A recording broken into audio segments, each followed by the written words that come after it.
Hello friends, Vikram அவர்கள் நடித்த samurai படத்தில் வர்ற எல்லா சாங்ஸுமே சூப்பர் டூப்பர் ஹிட்டான சாங்ஸ். இந்த படத்துக்கு இசையமைச்சது மியூசிக் டைரக்டர் ஹாரி ஜெயராஜ் அவர்கள். இந்த படத்தில் குறிப்பிட்டு சொல்லணும்னா ஆகாய சூரியனே அப்படின்ற ஒரு பாடல் இருக்கும். இந்த சாங்கை எந்த டைம்ல கேட்டாலுமே அவ்வளோ ஃப்ரெஷ்ஷாக இருக்கும். யாருமே இந்த சாங்கை பிடிக்காதுன்னு சொல்லவே முடியாது. இந்த ஒரு சாங்ல வர்ற இந்த குறிப்பிட்ட வரிகளை மட்டும் கொஞ்சம் கேளுங்க. என்னை கண்டதும்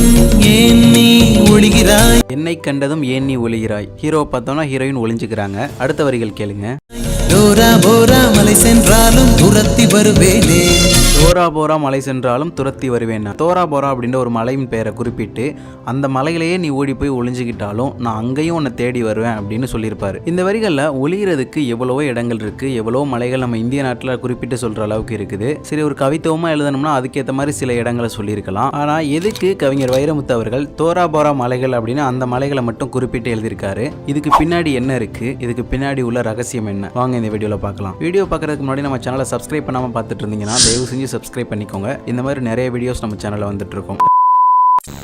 2001 செப்டம்பர் 11 அன்னைக்கு அமெரிக்காவில் உள்ள ட்வின் டவர் பில்டிங்ல பின்லாடன் தலைமையின் கீழ் உள்ள அல்கொய்தா தாக்குதல் நடத்துறாங்க. இந்த தாக்குதல்ல 2000க்கும் மேற்பட்ட பொதுமக்களும் வெளிநாட்டவரும் இறந்து போறாங்க. அமெரிக்க ராணுவம் இந்த தாக்குதலை நடத்தினது பின்லாடன் தான் அப்படின்னு சந்தேகப்பட்டு பின்லாடனை தேடி ஆப்கானிஸ்தானுக்கு வர்றாங்க. அமெரிக்க ராணுவம் என்ன தேடுறாங்க அப்படின்னு தெரிஞ்சுக்கிட்ட பின்லாடன் பாகிஸ்தானுக்கு தப்பிச்சு போறதுக்காக ஆப்கானிஸ்தானுக்கும் பாகிஸ்தானுக்கும் எல்லையா இருக்கக்கூடிய டோரா போரா மலைப்பகுதிகளில் உள்ள குகைகளில் ஒளிஞ்சிருக்காரு. இந்த தகவல்கள் அமெரிக்க ராணுவத்துக்கு தெரிய வருது. அந்த இடத்துல போய் அவரை தேடுறாங்க. ஆனா அங்க இருந்து அவர் தப்பிச்சு பாகிஸ்தானுக்கு போயிடுறாரு. இந்த மாதிரி ஒரு தப்பிச்சு போனவரை அமெரிக்க ராணுவம் 2011 தான் கொண்டு இருக்காங்க. இதுக்கிடையில நிறைய சம்பவங்கள்லாம் நடந்திருக்கு, அது நமக்கு தேவையில்லை. இப்போ அந்த வரிகளை இந்த சம்பவத்தோட கம்பேர் பண்ணி பார்க்கும்போது என்னை கண்டதும் ஏன் நீ ஒளிகிறாய், டோரா போரா மலை சென்றாலும் துரத்தி வருவேன். உச்சபட்சமா ஒரு மனுஷன் ஒளிகிற இடம் அப்படின்னு பார்த்தீங்கன்னா டோரா போரா மலைகள். ஏன்னா ஒரு மிகப்பெரிய ராணுவம் தன்னை தேடுதுன்னு தெரிஞ்சுக்கிட்ட ஒரு மிகப்பெரிய தீவிரவாதியான பின் லாடனே அந்த இடத்துல தான் போய் ஒளிஞ்சிருக்காரு. ஸோ அப்படிப்பட்ட ஒரு பயங்கரமான இடத்துக்கு நீ போனாலும் அங்கேயும் உன்னை தேடி வந்து காதலிப்பேன் அப்படின்ற விஷயத்த ஒரு வரலாற்று சம்பவத்தோட ஒரு காதல் கதையை சேர்த்து கவிஞர் வைரமுத்து பியூட்டிஃபுல்லாக எழுதியிருக்காரு.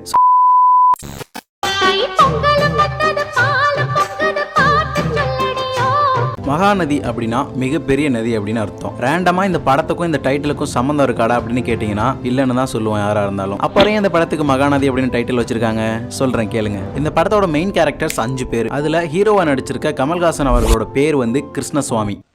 உன் பேர் என்ன? கிருஷ்ணசுவாமி போட்டிருக்க.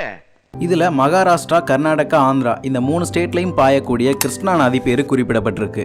அடுத்து இந்த படத்தோட ஹீரோயினா இருக்கக்கூடிய சுகன்யா அவங்களோட பேர் வந்து யமுனா. டெல்லி, ஹரியானா, உத்தரப்பிரதேஷ், அலகாபாத் இந்த மாநிலங்கள் வழியாக செல்லக்கூடிய யமுனை ஆற்று குறிப்பிடப்பட்டிருக்கு. அடுத்து கமல் அவர்களோட மாமியாரா நடிச்ச எஸ்.என். லட்சுமி அம்மா அவர்களோட பேர் வந்து சரஸ்வதி அம்மாள்.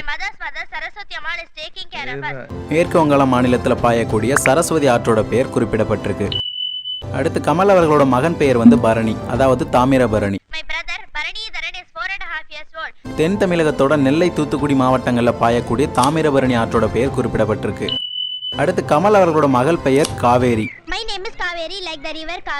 கர்நாடக மாநிலம் குடகு மாவட்டத்தில் உருவாகி தமிழகத்தோட தர்மபுரி, சேலம், ஈரோடு, நாமக்கல், கரூர், திருச்சி, தஞ்சாவூர், மயிலாடுதுறை இந்த மாவட்டங்கள் வழியாக பாயக்கூடிய பொன்னி நதி அப்படின்னு செல்லமா அழைக்கக்கூடிய காவேரி ஆற்றோட பேரும் குறிப்பிடப்பட்டிருக்கு. இப்போ நமக்கு தெரிஞ்சிருக்கும் மகாநதி அப்படின்ற பேரு சும்மா ஒன்னும் அவங்க வைக்கல அப்படின்ட்டு. இந்தியாவில் உள்ள 5 முக்கிய நதிகள் பேர்களை அந்தந்த கேரக்டர்ஸுக்கு வச்சு அந்த 5 கேரக்டர்ஸும் சேர்ந்து நடிக்கும் போது அந்த 5 ஆறுகளும் சேருவதற்கு சமம். அப்படிங்கும் போது அந்த 5 ஆறுகளும் சேரும்போது அது பெரிய நதியா உருவாகும். அதுதான் மகாநதி. கேரக்டர்ஸோட பேர்களை சொல்லும் போது இந்தியாவில் உள்ள நதிகள் பேரெல்லாம் சொல்லிட்டாங்க. அப்படியே இந்த பக்கம் சாங்ஸுக்கு வந்தோம்னா இந்த படத்துல மொத்தம் 7 சாங்ஸ் இருக்கு. அதுல 2 சாங்ஸ் தவிர மிச்சம் 5 சாங்ஸ்ல நம்ம தமிழ்நாட்டோட முக்கிய நதியான காவிரி ஆற்று பற்றிய 2 வரிகள் அந்த 5 பாடல்களையுமே வச்சிருப்பாங்க கவிஞர் வாலி அவர்கள். சரி வாங்க ஒவ்வொரு சாங்ஸா கேட்போம். முதல்ல பொங்கலோ பொங்கல் பாடல்ல வர்ற வரிகள்.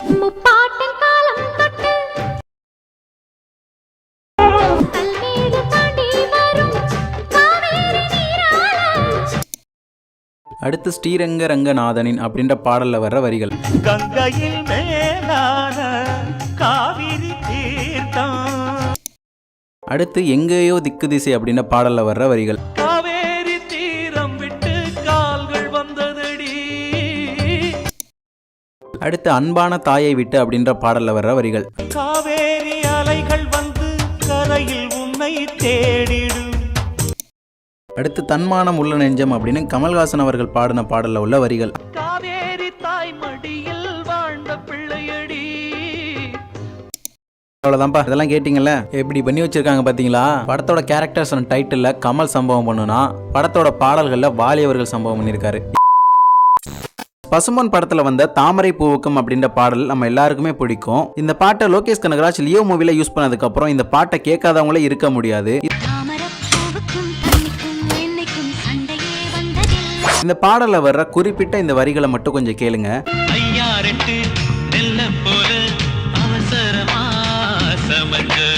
ஐயாரெட்டு நெல்ல போல அவசரமா சமைஞ்ச, அதாவது ஒரு பொண்ணு சீக்கிரமே வயசுக்கு வந்துட்டாங்க அப்படின்ற ஒரு விஷயத்துக்காக ஐயாரெட்டு நெல்லை வந்து ஓமையா சொல்லி பாடியிருக்காங்க.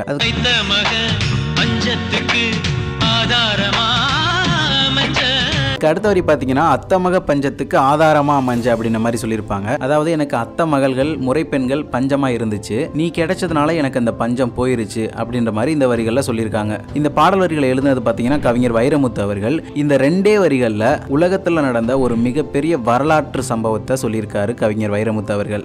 அதாவது 1960 to 70களில் வறட்சி, பஞ்சம், பசி, பட்டினி, வறுமை போன்ற பிரச்சனைகளால உலக மக்கள் படாதபாடு பட்டுட்டு இருந்திருக்காங்க. அந்த டைம்ல பிலிப்பைன்ஸ் கவர்மெண்ட்டும் ஃபோர்ட் ராக்ஃபெல்லர் அப்படின்ற அறக்கட்டளையும் சேர்ந்து முழுக்க அரிசி ஆராய்ச்சிக்காக மட்டுமே ஒரு ஆராய்ச்சி கூடத்தை அமைக்கிறாங்க. அதோட பேர் தான் இன்டர்நேஷனல் ரைஸ் ரிசர்ச் இன்ஸ்டிடியூட், அதாவது IRRI. இந்த இன்ஸ்டிடியூட்ல தான் இந்தோனேஷியா நாட்டோட அரிசி இனத்தையும் தைவான் நாட்டோட அரிசி இனத்தையும் சேர்த்து ஒரு கலப்பின அரிசியை கண்டுபிடிக்கிறாங்க. அதுதான் ஐயாரெட்டு. இந்த ஐயாரெட்டு அரிசியோட சிறப்பு என்னன்னு பாத்தீங்கன்னா குறைந்த காலத்துல அதிக விளைச்சல் தரக்கூடியது. இந்த ஐயாரெட்டை கண்டுபிடிச்சதுக்கு அப்புறமா 88 கிலோ விதை நெல்லை பயிரிடுறாங்க. அவங்களுக்கு 130 நாட்கள்ல 71 டன் அரிசி விளைச்சலா கிடைக்குது. இந்த மாதிரி இந்த நெல்மணிகள் அதிக விளைச்சலை தருது அப்படின்னு தெரிஞ்சுக்கிட்ட உடனேயே இந்த நெல்லை கண்டுபிடிச்ச டாக்டர் பீச்சல் எந்த பேட்டன் ரைட்ஸும் வாங்காம அந்த நெல்லை பொது உடைமை ஆக்குறாரு. இதனால இந்த ஐயாரெட்டு ஆய்வகத்துல கண்டுபிடிக்கப்பட்டிருந்தாலுமே மக்கள் பசி பட்டினியில இருந்து போக்குவதற்காக நிறைய விவசாயிகள் உலகமெங்கும் இந்த ஐயாரெட்டு அரிசியை பயிரிட்டு பயனடைஞ்சிருக்காங்க. அந்த டைம்ல இருந்த வறட்சி, பஞ்சம், பசி, பட்டினி, வறுமை இதெல்லாம் போக்குனதுல முக்கிய பங்கு ஐயாரெட்டு அரிசிக்கு உண்டு. அடுத்த ஐயாரெட்டு அரிசிக்கான பெயர் காரணம் பார்த்தீங்கன்னா ஏற்கனவே அந்த அமைப்பு 38 பரிசோதனை கலப்பு பயிர்களை பரிசோதனை பண்ணிட்டு வந்துட்டு இருந்திருக்காங்க.